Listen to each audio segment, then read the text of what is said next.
Alright, ladies and gentlemen, Fab's in the house.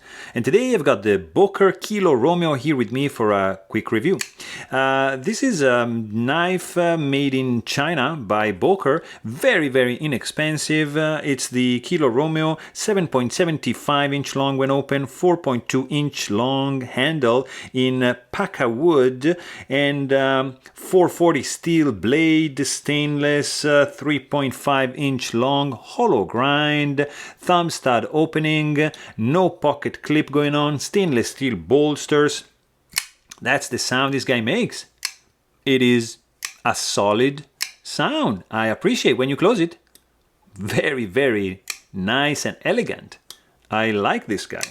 The weight in the pocket is going to be 5.7 ounces, so not the lightest of them all. Fit and finish is, it's like this. You see these gaps, you see the misalignments. Look at this scale, pretty shorter.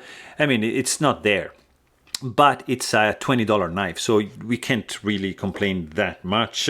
In the hand, actually, it feels pretty good. There's no pocket clip, so it's all right. Overall, it's pretty smooth. It runs on Teflon washers. Yeah, if you want to know more, please check out my full-length review. But thanks for watching, and stay tuned.